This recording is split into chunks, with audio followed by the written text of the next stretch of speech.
si wee nọdụ ndebe anyị ama m na anyị dị mma ụmụ ibe tata ihe emekwalụ nke a bụ maka ndị MOT ike adịrọdụ m nji aghacha ndị MOT so ana m edewe iwu trafik kemgbe m ji biri n'Enugu adị m ada iwu ha mgbe m dara iwu MOT erugo like ezigbote 10 years and ihe m kwụrụ as fine bụ 5,000 naira but Governor Peter Mgbe emegwu ya ọbụlụ 20,000 naira ọ malụ mma. But here is the thing, ka nkụọ dị ọlụ ka ọlụ yere oyi ọfụma. They tampered with virtually all the street lights n'Enugu. Ụmụ ibe na-aṅa na ntị ọfụma. Ndị MOT tampered with virtually all the right of way street lights n'Enugu because ọ bụrụ na ibi n'Enugu in the last 20 years ị ga-ama na ọ bụrụ na isi ihe dịka tunnel na-agbagote ka ijebe Abakaliki Road na inwe the right of way from tunnel turn gbagote bezi Abakaliki Road and inwe the right of way ruo na IMT junction ka nwekwa right of way and na inwe right of way ruo na Bent Lane fire for fire ka nwekwa right of way inwe right of way ruo na roundabout Otigba junction ma ọ bụ na ibi Enugu in the last 20 years. But they've tampered with all the gadgets. Right now, inwezi the right of way solely. Igaba, all the whole traffic lights, apariaka. Now, igerute na IMT. Ekwose, onwere mgbe ọ ga-eru ọkwụsị gị, ya ha agazi. Irute na Etisalat. Onwere mgbe ọ ga-eru ọkwụsị gị, ya azi aganwu as your right of way. So, Federal Road Safety Commission, this is also a call to order. Instead of your right of way as onye na-agala onwe ya straight, then onye ọwụna na-aba Bent Lane, na-agaba Bent Lane. Start times bụ ihe erubeghị up to 15 years arụrụ ya. So, and ọ dịghị opposite Bent Lane, ọ dị adjacent Bent Lane. So, onweghị traffic. Start times enweghị traffic leading to the street ebe start time ọ dị. Etisalat and start time onweghị any traffic, so it's a straight road and you have the right of way. So that's where they will capture you a bit as onye beat the traffic because the traffic anaghị akali 10 seconds because ha ma no a right of way. So onye ha akali 10 seconds ị nwere ike iti ha isi ndị nọ n'azụ abịawakwa. So and the fine bụ 20,000 naira ka ị wee fuo shi na the method of instability ebe a na-achọ ka obodo dị stable. Ndị MOT ka a na-akpaziri ego. They want especially women, most especially because ha ma na ndụ ahụ ga-adịrịrị vulnerable. Ha na ụmụ nwoke ga-apịrị ya very well. So they take time to make sure that they get the right people who will breach that right of way. After they've put in, maybe it's a latest gadget, maybe they didn't tamper with it, but I'm just bringing to everybody's information now. This is the latest development na that road. So, and I'm sure now, most right of ways, ndị mmadụ cheno their right of ways, nwere ike ọ dịkwa tampered with in the same manner. So, ị na-agazi kịta, ị na-enegharị anya. Places like Pass and Jack that you know you route a traffic light. Now, to your right is your right of way. Right now, and a serious base neighbor every now and then. But ebe ha no way da piapia bona that Abakaliki Road because start time is not any road that is leading anywhere. It's a close. So in your had that arrow. Adiro necessary. So that's why if when you have any arrow, you keep moving straight and you don't have business with anybody coming out of Bent Lane. You're not breaching their rights. Also, saliro. Obu na emere ihe ndị anụnwa ka ewerekpaba ego ya fanye unu n'eze mana ọ bụ na emerie na ọka obodo wee dị mma because na ụzọ kpara akpa then is acceptable na emerie ka ayara inwe accident na ụzọ kpara akpa. But such thing, a little sensitization. Kedu mgbe unu nọkata afụ nnọọ on the road safety take it as a point of duty wee na-akụziri ndị mmadụ do's and don'ts. But bet me, MOT will never come on air to say these are the do's and the don'ts of what MOT stands for. MOT na-arụzi ọrụ ndị road safety invariably because no traffic maintenance. And then you go, they now charge you even more than the federal government. So to breach a traffic sign is now 20,000 naira for MOT. So only you bruise 100,000 naira for road safety. You know, onya bụ di koko. Ọ bụrụ na agbagha ụzọ were mgbe ọ naghị echi.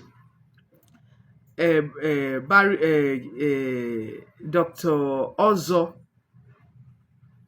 Obi, he have a call for a serious attention.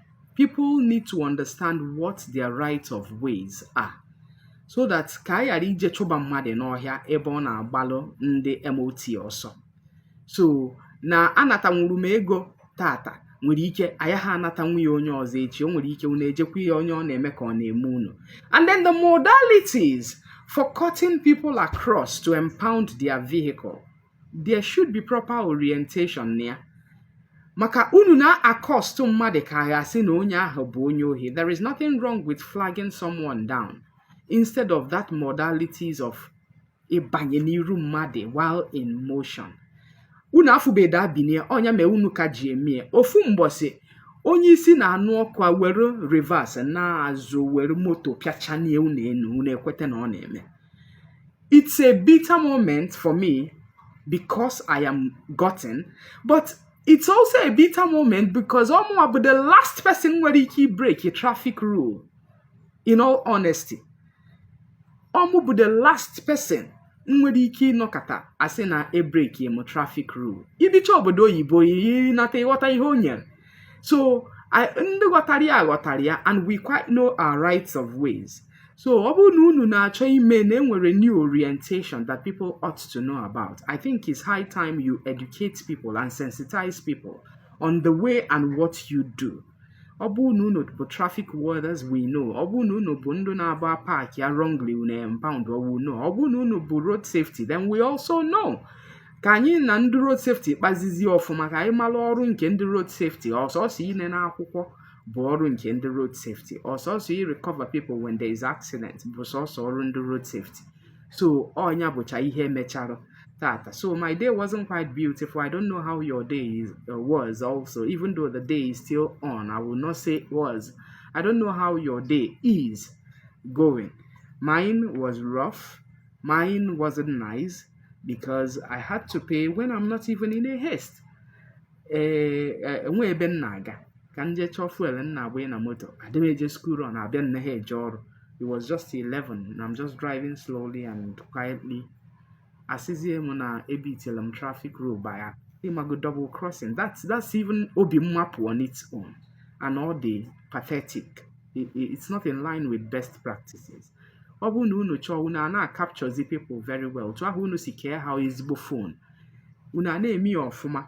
Let people have their way and pay what they ought to pay and go their way. But nke eburi aje n'office eborugo agbada and eme ka ozuru oshi. All those has to stop, you know.